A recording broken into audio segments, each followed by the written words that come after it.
A paz do Senhor, irmãos. Estamos aqui para estudarmos juntos mais uma lição da Escola Bíblica Dominical.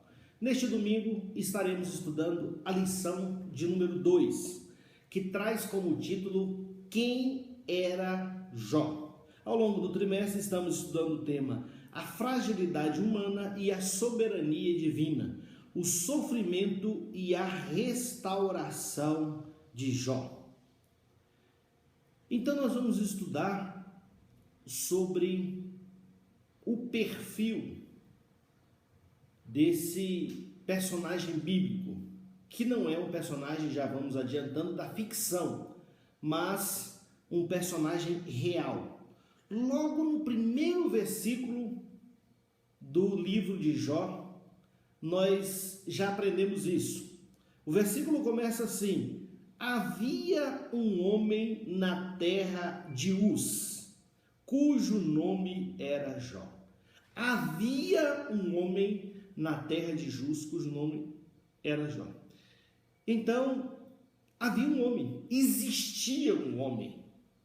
Não se trata de uma mera narrativa, era um homem real. Jó existiu. A história de Jó, portanto, não é uma ficção. Já falamos isso na lição passada. E alguns versículos nós citamos na lição anterior e reforçamos agora, que é Ezequiel 14, 12 a 14, onde há uma referência a Jó como sendo uma pessoa real. O texto bíblico diz assim: veio ainda a mim a palavra do Senhor dizendo: filho do homem, quando uma terra pecar e contra mim gravemente se rebelando, então estenderei a mão contra ela e tornarei instável o sustento de pão, e enviarei contra ela fome e arrancarei dela homens e animais. Ainda que estivessem no meio dela, no meio dessa terra que o Senhor Deus está punindo, estes três homens, Noé, Daniel e Jó, eles pela sua justiça livrariam apenas a sua alma, diz o Senhor Jeová. Então o que nós vemos aqui? Que assim como Noé foi um homem real, assim como Daniel foi um homem real, Jó também foi um homem real. Por quê? Porque estão citados juntos. E o que é destacado na vida desses homens é a justiça desses homens. Então nós já vamos ver um traço já do perfil de Jó aqui, que era um homem justo. Tiago também faz referência a Jó na epístola que leva o seu nome, Tiago, capítulo 5, versículo 11. Eis que temos por bem-aventurados os que sofreram. Ouvistes qual foi a paciência de Jó, e vistes o fim que o Senhor lhe deu, porque o Senhor é muito misericordioso e piedoso. Então o que nós vemos aqui? Nós vemos Tiago tomar Jó como sendo alguém que existiu, para destacar-lhe a paciência. Se Jó fosse um personagem, não haveria razão e sentido para Tiago tomar um personagem que não teria existido como exemplo de paciência. Então, se Jó é um exemplo de paciência, é um exemplo de perseverança, como querem alguns, então Jó é realmente um homem que existiu. Estamos apenas reforçando isso que falamos na lição passada. Então a Bíblia, ela não vai se encarregar de fazer uma biografia de Jó, mas ela vai traçar o perfil de Jó de modo que nós vamos poder conhecer quem era Jó muito bem. E prosseguindo o versículo, depois de falar que havia um homem na terra de Uz, cujo nome era Jó, diz mais: e este era homem sincero, reto e temente a Deus, e desviava-se do mal. Então já vemos aqui algumas características de Jó. Como era esse Jó? Os irmãos vão ver primeiro essas características aqui, depois citado pelo escritor do livro. Depois nós vamos ver o próprio Deus repetindo essas características, mais de uma vez inclusive. Mas aqui já no preâmbulo, no prólogo, no início do livro nós já vemos, e era este homem, e aí vem suas características, suas qualidades, suas adjetivações: sincero, reto e temente a Deus, e desviava-se do mal.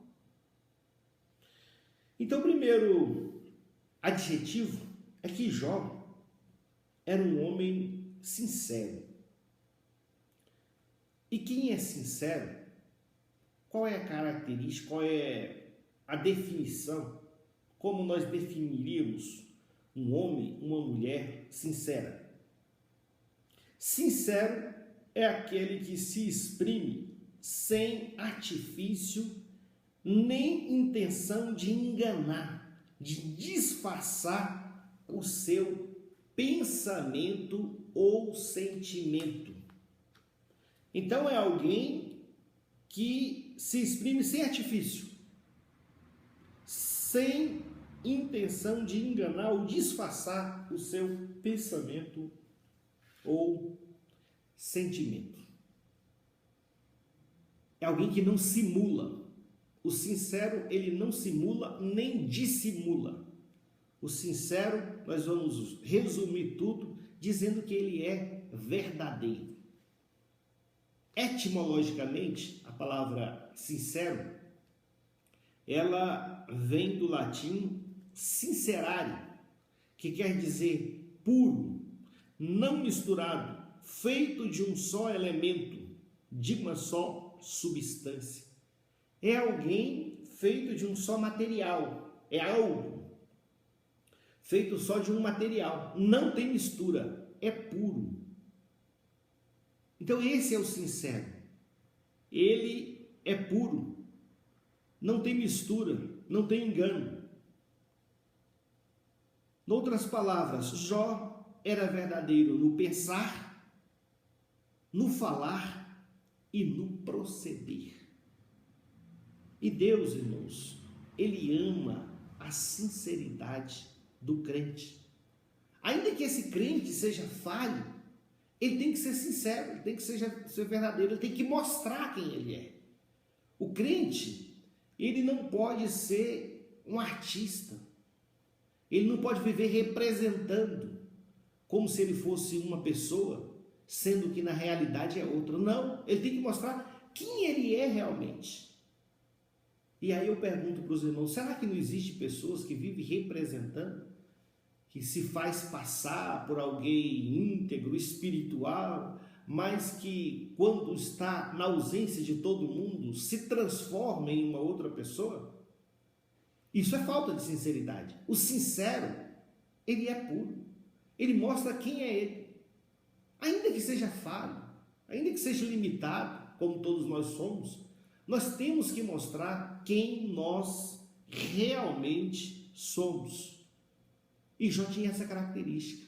Ele era sincero. Ele não era perfeito, mas ele era sincero. Existe uma chamada etimologia popular. O que é a etimologia popular? É a origem da palavra, mas sem nenhuma cientificidade, sem nenhuma comprovação científica de que realmente a origem da palavra é aquela. Mas convencionou-se, popularizou-se que sincero significa sem máscara ou sem cera. Sincero é sem cera, sem máscara. É real, mostra quem é. Existe até uma ilustração daqueles que vendiam vasos, e o vaso podia estar com algumas trincas, e o vendedor passava cera para tapar e esconder as trincas. Mas quando o vendedor era sincero, era verdadeiro, ele falava, esse vaso, ele é assim mesmo. E aí podia ter uma ou outra trinca ali. Mas aquele vaso era um vaso verdadeiro. A pessoa via como estava realmente a situação do vaso. Então nós devemos mostrar quem nós realmente somos, inclusive uma eventual rachadura aqui ou ali. Não podemos representar, nós temos que ser quem nós realmente somos. Jó era assim, era sincero, sincero diante de Deus e sincero diante dos homens. Aliás, não há razão para uma pessoa não ser sincera diante de Deus, porque o Senhor Deus é aquele que sonda os corações, é aquele que sabe quem nós realmente somos. Então não tem como a pessoa fingir, representar diante de Deus. Nós vivemos numa sociedade, irmãos, onde as pessoas fingem, onde as pessoas representam. As pessoas fingem serem boas, elas fingem defender causas justas, mas tudo isso, na realidade, é uma grande farsa. É uma grande farsa. Nós conhecemos uma ideologia reinante hoje no nosso país que quer ter o monopólio da bondade. Nós somos bons, nós somos tolerantes, quando nós sabemos que é tudo uma farsa, é tudo fingimento, não há sinceridade. E nós, como crentes, nós não somos assim. Nós falamos a verdade, nós nos comportamos de acordo com a verdade que há em nós. Aleluia. Então Jó era sincero, mas ele não era somente sincero. Jó também era reto. Reto aqui é no sentido de justo, direito, irrepreensível. Ele era correto em todo o seu proceder. Ele era sincero e era justo, correto, irrepreensível. O jurisconsulto romano, ou seja, aqueles estudantes do direito, nós sabemos que o nosso direito tem origem latina, tem como fonte muitos institutos do nosso direito, tem fonte no direito romano. E o jurisconsulto ulpiano tinha preceitos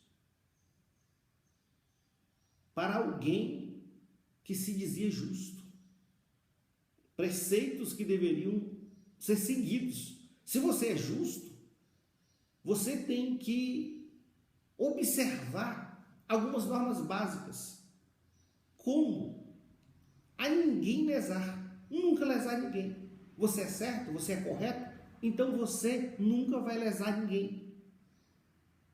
Então, ninguém lesar. Viver honestamente, ou seja, não trapacear. Segunda coisa, primeiro, eu não vou lesar ninguém. Segundo, eu vou viver honestamente. Terceiro, eu vou dar a cada um o que é seu. Eu vou ser justo no meu proceder. Eu não vou me apropriar do que é de A ou de B. Não vou dar para B o que é de A, nem a A o que é de B. Eu vou dar a cada um o que é seu. Eu vou ser correto no meu proceder. Nem eu vou lesar, nem eu vou deixar que outro lese um terceiro. Eu vou defender sempre a máxima de dar a cada um o que é seu. E isso é direito. Direito é dar a cada um o que é seu. Para o outro jurisconsulto romano, Celso, o direito é a arte do bom e do equitativo, ou a arte do bom e do justo. Então, se você pretende ser como Jó, alguém reto, alguém justo, alguém direito, alguém irrepreensível, você não pode lesar ninguém, você não pode viver desonestamente, você não pode, nas suas ações, distribuir de forma injusta aquilo que pertence a um terceiro. Você não pode fazer isso, ainda que não seja em proveito próprio. A sua arte é a arte do bom e do equitativo e do justo. Equidade é uma justiça que está além do direito. O nosso Deus, ele nos trata com equidade. Nós devemos tratar o próximo com equidade, com uma justiça superior. Então Jó, além de sincero, ele era reto. Ele era reto. Ele não tinha nós, não tinha tortuosidade, mas ele era reto. E nós devemos imitar Jó nisso também, sermos retos. Quantos crentes hoje não já abandonaram essa qualidade, esse adjetivo que é necessário e imprescindível na vida de qualquer crente? Ser reto, ser correto, ser justo, ser irrepreensível. E eu pergunto para a igreja de Deus: será que existe crente que lesa os outros? Será que existe crente que trapaceia? Será que existe crente que vive desonestamente? Será que existe crente que pratica a injustiça? É uma pergunta que faço para os irmãos nesse dia, nesta lição. Uma outra característica de Jó é que Jó era temente a Deus. Como os irmãos sabem, já aprenderam, e está escrito em Provérbios capítulo 1 e versículo 7, o temor ao Senhor é o princípio da sabedoria. Desde quando eu comecei a ensinar na escola bíblica dominical, há mais de 30 anos atrás, eu sempre gostei de afirmar que todo crente, em princípio, já é sábio, porque ele teme a Deus. E não existe um ato de maior sabedoria nesta vida do que você ter temor de Deus, do que você temer a Deus. Por que é muito importante ter o temor de Deus? O temor de Deus, ele vai te livrar. É o temor de Deus que te livra da prática de atos dos quais posteriormente você vai se arrepender de tê-los praticado. Irmãos, o temor do Senhor é que te livra. E agora eu quero falar para você que já foi livrado por causa do temor do Senhor. Às vezes você estava à beira de um precipício e talvez não soubesse, mas você, por temor do Senhor, não entrou naquele caminho, não praticou aquele ato, não disse aquela palavra, não reagiu àquele insulto, porque por causa do temor do Senhor. Talvez você pensou: olha, aqui na carne eu reagiria assim, eu faria assim. Mas eu tenho temor do Senhor, eu temo ao meu Deus, aleluia. Eu não posso fazer isso, eu não posso falar isso, eu não posso proceder dessa forma, porque eu temo a Deus, e o temor do Senhor te livrou, aleluia. Depois você olhou para trás e viu que ali havia um abismo, que ali havia uma cova na qual você cairia, mas o temor do Senhor te livrou. Jó era temente a Deus, e a gente vai ver isso em todo o proceder de Jó, e nós vamos tocar nesse assunto, como ele se comportava. Era próprio de alguém que temia a Deus. Diz a Bíblia que Jó também desviava-se do mal. Então ele era sincero, ele era reto, ele era temente a Deus. Temor de Deus não é ter medo de Deus, é ter reverência a Deus, respeito pelo Senhor.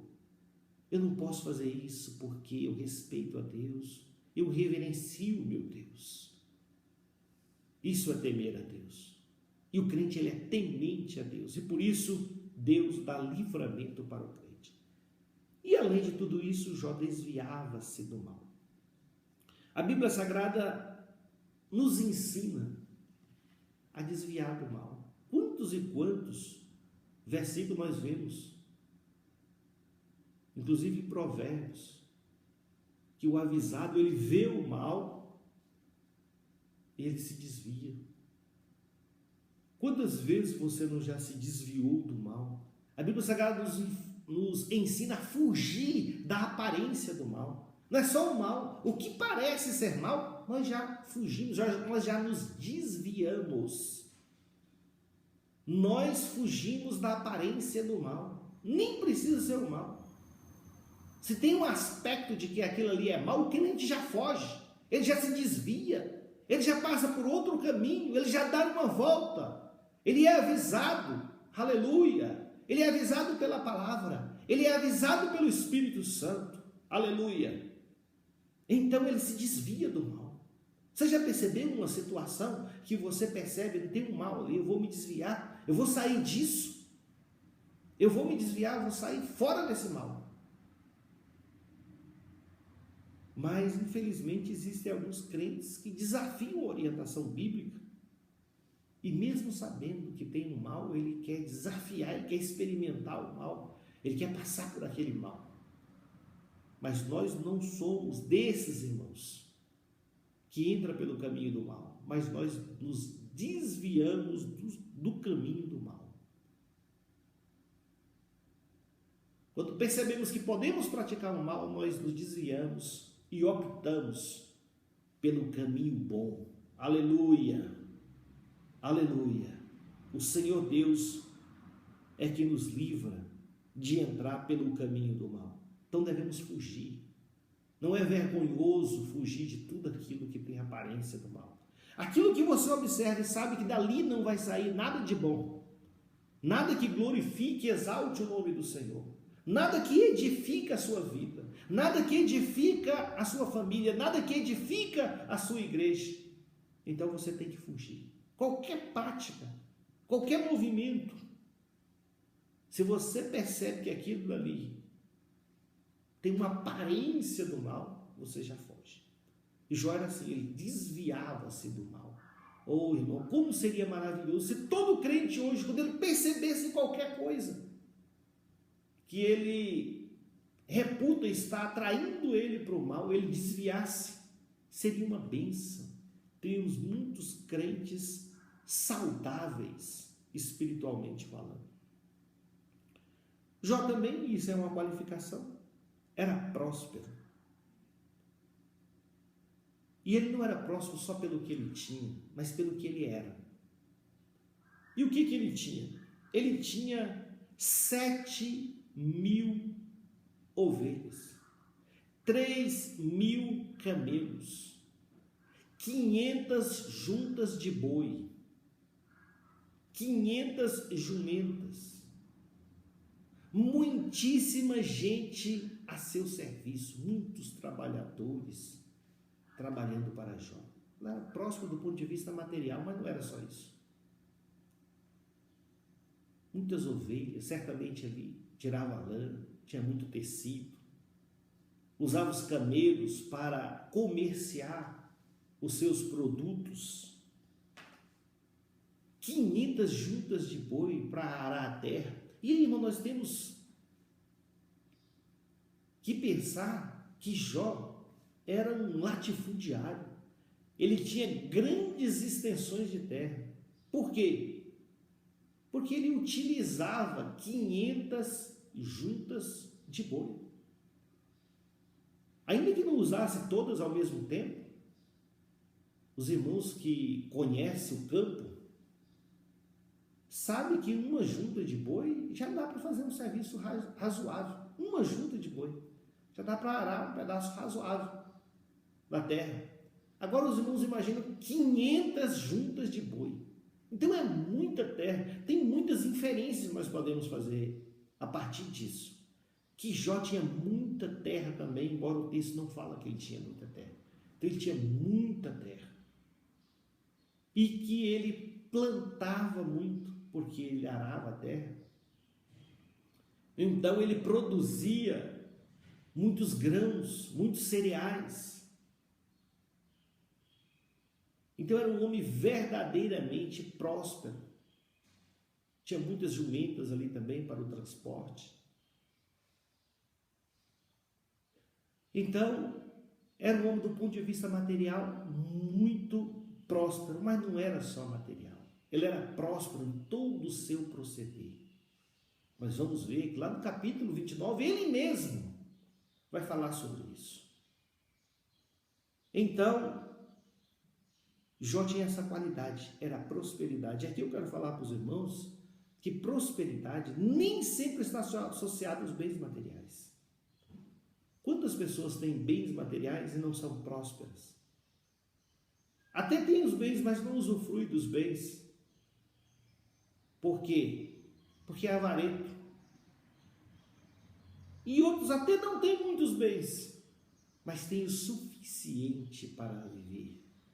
E isso é prosperidade. Prosperidade, já falamos na escola bíblica dominical, é suficiência. Eu tenho suficiente para viver em paz, para viver sem sobressaltos, para não viver inquieto nem ansioso.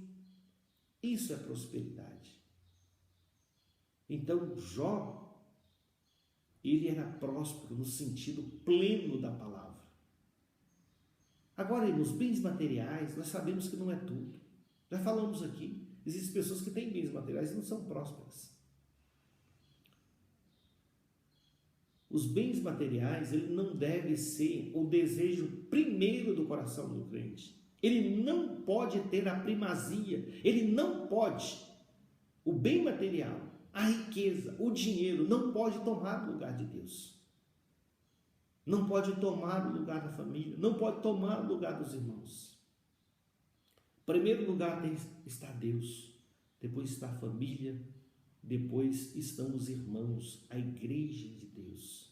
Nós temos que ter consciência. Quantas pessoas não são dizimistas? O que quer dizer isso daí? Quer dizer que ainda está faltando algo, ainda tem um apego, ainda tem um apego material, ainda precisa de uma libertação nessa área. O pastor Elcio costuma dizer que a entrega do dízimo ajuda nisso também, ajuda a quebrar aquela dificuldade que o crente possa ter em relação ao material. Então, quando você entrega o dízimo, você está quebrando aquilo dali, você está falando algo. Não é só a contribuição que você está dando, não é só o reflexo dessa contribuição, e é uma bênção para a igreja, mas não é só isso. Está acontecendo algo contigo quando você entrega aquilo que é do Senhor. Então, você está quebrando ali o espírito da avareza. Então, muitas pessoas buscam os bens materiais. Igrejas hoje, pseudo-igrejas evangélicas, têm como lema principal o ter, o possuir. O ter e o possuir nesta terra. Enquanto que a verdadeira igreja de Cristo olha para a eternidade, aponta para a eternidade, prega o evangelho que nos transporta para a eternidade. O evangelho que é poder de Deus, o evangelho que é salvação para todo aquele que crê, o evangelho que é salvação da alma, o evangelho que é libertação dos vícios, o evangelho que é paz, que é gozo, que é alegria, que é Espírito Santo sobre nós. Esse é o evangelho que nós pregamos. Os bens materiais, Deus nos abençoa, Deus nos faz prosperar. E muitas vezes o próprio homem consegue isso também, nós vemos aí fora. Então nós não vamos reduzir a nossa mensagem ao material, nós não vamos apequenar a mensagem do Evangelho, não, nós vamos exaltá-la como aquela mensagem que tem o poder de conduzir o homem à eternidade, de mudar o seu destino eterno. Então Jó era próspero, no sentido pleno desta palavra. Jó também era um pai de família exemplar. Ele tinha uma família abençoada. Tinha 10 filhos, 7 filhos e 3 filhas, ao todo 10 filhos. Esses filhos viviam ali em harmonia.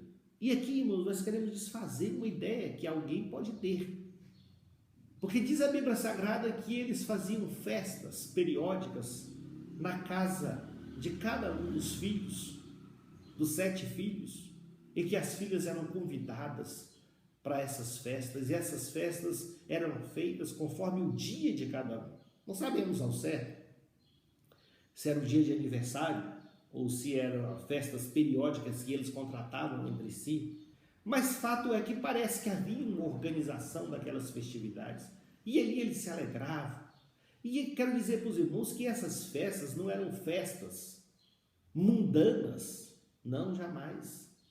Eram festas de confraternização.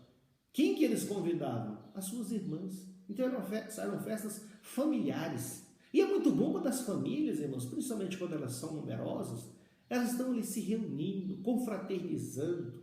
Isso é muito bom, né? Porque ali vai quebrando uma aresta aqui e ali, os parentes, os familiares, os irmãos, os primos, os filhos, os pais vão se ajudando, e nós precisamos de ajuda uns dos outros, nós não podemos viver isoladamente, nós precisamos do auxílio uns dos outros. E a família de Jó tinha essa harmonia. E os irmãos vão pensar assim, mas como que nós sabemos que essas festas não eram festas mundanas? Porque Jó, irmãos, ele tinha um cuidado muito grande. Quando terminava os turnos dessas festas, ele se levantava de madrugada e buscava a Deus e se consagrava e oferecia sacrifício por cada um dos seus filhos. E o que Jó falava? Jó falava que ele temia que alguns dos seus filhos pudessem ter cometido algum erro, pudesse ter blasfemado de Deus, e olha a expressão, no seu coração. Por que essa expressão? No seu coração. Ele falou, há de ser que algum dos meus filhos tenha blasfemado de Deus, tenha feito algo que desagrada a Deus no seu coração. Veja aqui, é o versículo 5 da nossa leitura bíblica em classe. Sucedia, pois, que tendo decorrido o turno de dias de seus banquetes, enviava Jó e o santificava. Então, santificava um a um. Santo é separado.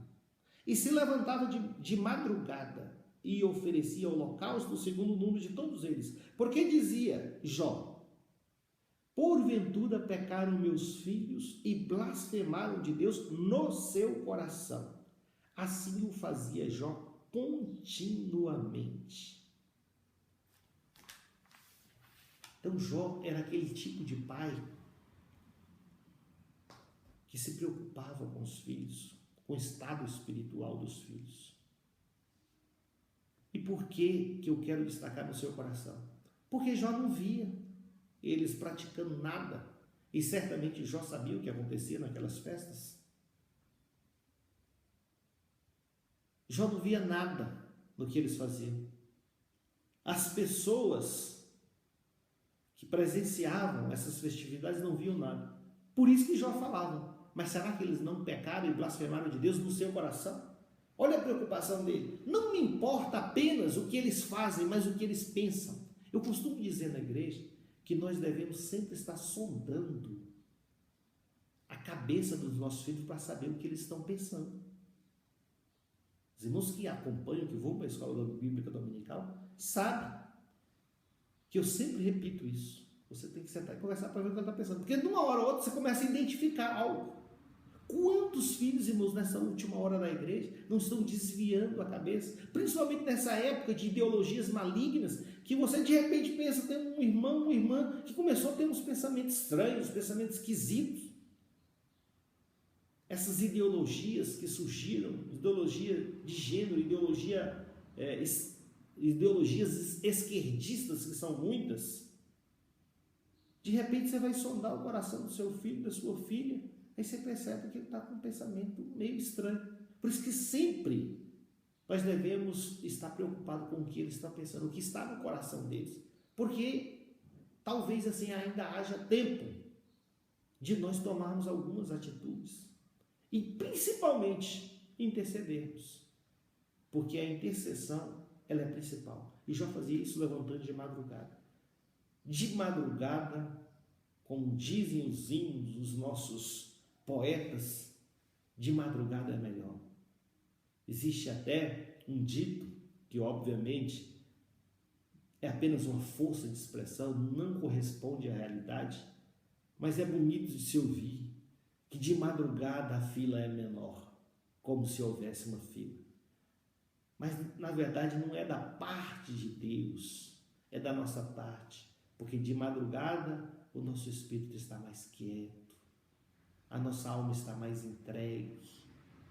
Então, no silêncio da noite, nós podemos refletir, nós podemos chorar as nossas dores, nós podemos nos derramar na presença do Senhor. E o Espírito Santo nos auxilia nesses momentos de comunhão, de intercessão. Aleluia. E Jó fazia isso, diz a palavra de Deus, continuamente. Aleluia. Então Jó era um pai de família exemplar. E o seu segredo qual era? Oração intercessória. Vida consagrada a Deus. Sacrifício a Deus. Hoje já não praticamos os mesmos sacrifícios de Jó, mas praticamos outros sacrifícios. Sacrifício de louvor a Deus. Sacrifício de adoração a Deus. Pastor Elcio costuma falar que o sacrifício agora somos nós mesmos que nos entregamos ao Senhor. E isto é em cheiro suave ao nosso Deus, quando nós entregamos a nossa própria vida e falamos: Senhor, eis-me aqui, eu sou teu, Senhor, usa-me, meu Pai. E é uma bênção. Então, Jó também tinha essa qualificação, era um pai de família exemplar. Quantos pais de família não perdem a família inteira porque não tem atentado para esse proceder de Jó? Mas neste domingo, irmãos, nesta lição, nós estamos aprendendo isso.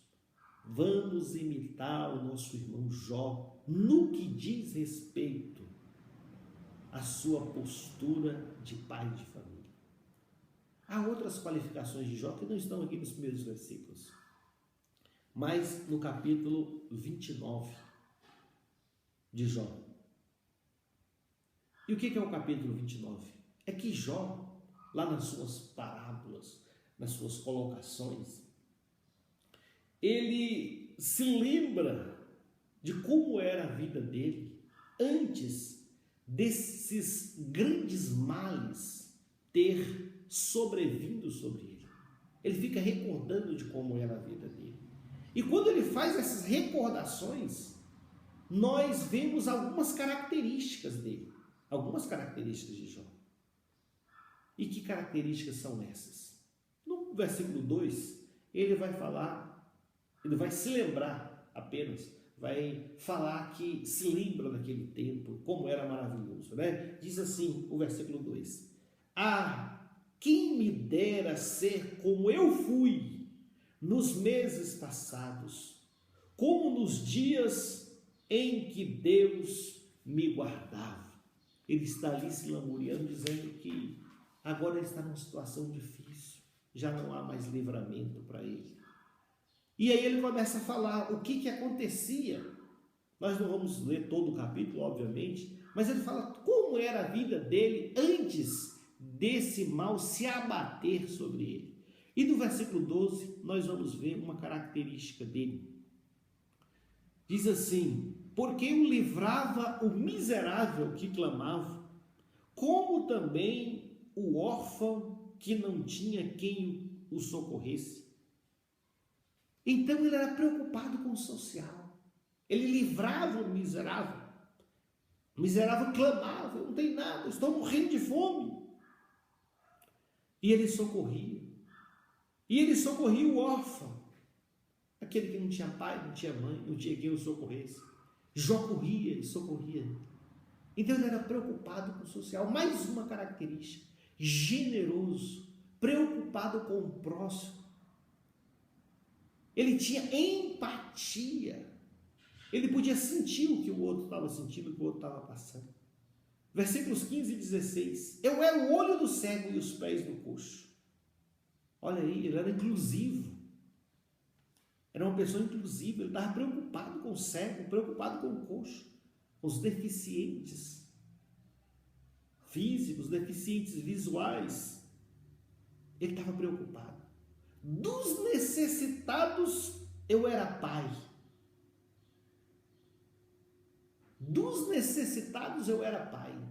Ou seja, tinha um programa social para amparar necessitados. E as causas de que não tinha conhecimento, inquiria com diligência. Ele ouvia falar de alguém que estava passando uma tribulação e ele ia, como que é isso mesmo? Mas onde que é? Quem é essa pessoa? Ele inquiria para quê? Para fofocar, para sair falando por aí? Não, para tomar uma providência. Já que ele era o pai dos necessitados, já que ele era o olho do cego, já que ele era os pés do coxo, ele procurava saber, ele tinha que atender. Ele tinha programas para atender essas pessoas, ele já tinha essa prática. E ele sendo um homem muito rico, e eu esqueci até de falar que a própria Bíblia fala que ele era o maior daqueles do Oriente, ou seja, ele era o mais rico. Hoje as pessoas querem figurar na revista Forbes como os mais ricos. Jó era o mais rico, ele seria o número 1 da revista Forbes. As pessoas têm a vaidade de querem aparecer lá, mas Jó apareceu foi na palavra de Deus como um dos homens mais ricos, mais poderosos. E um segredo dos homens ricos, irmãos, muitos até nos dias de hoje, é ter trabalhos sociais. E Jó tinha trabalhos sociais. Então esses homens hoje que têm alguns programas sociais, esses bilionários que às vezes querem ajudar aí, esse ou aquele segmento da sociedade, Jó foi antes de todos eles. Jó já tinha essa preocupação. Jó também, irmãos, além de ser generoso, preocupado com o social, ter empatia, ele era um conselheiro. Versículos 21 e 22 do capítulo 29. Ouvindo-me, esperavam e em silêncio atendiam ao meu conselho. Quer dizer, as pessoas davam ouvidos a Jó, esperavam. Os irmãos vão ver, leiam esse capítulo 29, ele é maravilhoso. Ele era muito reverenciado na cidade. Desde os jovens até os anciãos, até as autoridades constituídas, reverenciavam Jó. E ele fala que quando as pessoas ouviam, ouviam a sua voz, paravam em silêncio. E essas pessoas atendiam ao conselho de Jó. Versículo 22, acabada a minha palavra, não replicavam, e minhas razões destilavam sobre eles. Então, quando ele terminava de falar, ninguém contestava. As pessoas pensavam, é isso mesmo que ele falou. Por quê? Porque ele era um bom conselheiro. E o bom conselheiro é aquele que tem exemplo pessoal. Jó tinha exemplo pessoal. Jó tinha legitimidade para dar conselhos. Irmãos, o que mais chama atenção nessa lição deste domingo é o testemunho de Jó. Ele tem um testemunho maravilhoso. E eu quero dizer para os irmãos que é muito positivo termos um bom testemunho diante dos irmãos, um bom testemunho. É maravilhoso termos um bom testemunho perante os de fora, os do trabalho, os da vizinhança. É muito bom nós termos um bom testemunho. Mas nada se pode comparar, irmãos, com o testemunho que Jó tinha e que foi dado pelo próprio Deus. E eu quero encerrar esta lição fazendo esta indagação. Se Deus fosse dar testemunho de mim e de você, qual seria esse testemunho? De Jó ele deu. Observaste tu, Deus falando com Satanás, quando os filhos de Deus vieram se apresentar diante de Deus, Satanás veio junto. E Deus é que puxa a conversa. Deus é que vai se gabar de ter um servo assim. Ele fala, observaste tu o meu servo Jó? Viste o meu servo Jó? Viste lá o meu servo Jó? Então Deus é que chama a atenção. E Deus é que vai falar. Homem sincero, reto, temente a Deus e desviando-se do mal. É um testemunho dado pelo próprio Deus. Então esse testemunho é verdadeiro. Jó realmente era assim, porque Deus é o que sonda os corações. Deus é o que sabe quem realmente nós somos.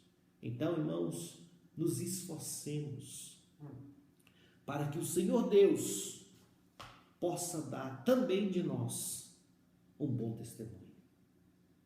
Ao longo desta lição, nós vamos aprender mais de Jó. Essa lição é apenas para apresentar Jó para os irmãos. Então esse é Jó com as suas qualificações. Esse é Jó que era conhecido no céu, que era conhecido na terra e que era conhecido no inferno como um servo de Deus. Eu quero agradecer mais uma vez essa oportunidade, rogando ao Senhor que o Espírito Santo possa falar mais profundamente em cada coração. E até a próxima lição. Amém.